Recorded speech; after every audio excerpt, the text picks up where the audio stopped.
Right, we're here at the Britannia. Stoke have just beaten Newcastle 1-0 thanks to a goal from Xherdan Shaqiri. What are the thoughts of Mike Pejic on a victory that keeps Stoke 7th? Yeah, it's when I would say looking at Newcastle, a very poor side, very negative. After 21 minutes, I think down, they had 21 players inside their own defending half. That was typical of their performance, first half performance. And again, which is very disappointing, if you've got attacking players like they have, the negativeness of the thinking, of the movement, the static play of their players was awful.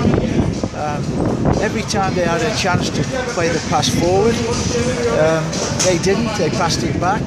And then when they passed it forward, it was the wrong decision when they should have passed it short. So the decision making as well, when they're in possession, that was poor also. And very disappointing from them. Stoke on their side, they had Shaqiri, especially first half, going in field a lot on the right hand side with his left foot and crossing inside the 6-yard area, the second 6-yard box, and no one was taking a chance. Walters or Imbula backing him up, or Nutovic coming in field. They should be taking a chance. One of them, especially Walters, should be attacking the near, middle or back post areas and leaving those other two spaces for two other players to fill and then other players to back them up as well. It wasn't happening, and that was really disappointing for Stoke, because Shaqiri, he was predictable, but it was effective what he was doing. The defender wasn't blocking him off coming inside for the cross, and so really players should have just taken the chance.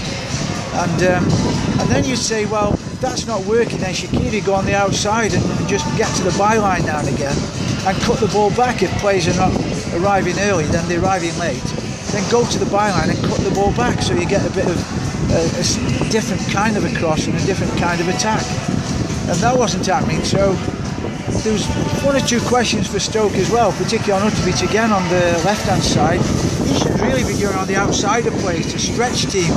That would have given even more space to Shaqiri on the other side and opened things up in the centre midfield as well. So disappointing first half, I would say, overall, in terms of their negativeness, Newcastle, and really the creativeness of Stoke, because I only had a couple of stats for Stoke in the first half. And it really, I thought they had a chance at the beginning of the second half, and it took something like 80 minutes for Shaqiri then to say, well, to hell with everybody else, I'm going in field and I'm not going to cross the ball, I'm going to take it on the return and try a shot. And superb, excellent finish from him, and a good positive thinking from him, and a good finish. So well done to him, because everything else for me was so negative this evening. I couldn't believe what was happening out there on a cold night, and the fans wanted warming up. Let's see a little bit of skill from players, taking players on, being creative and being brave and going beyond players. Newcastle, not one player was prepared to go behind the Stoke back four on a run to receive the ball, which is hard work.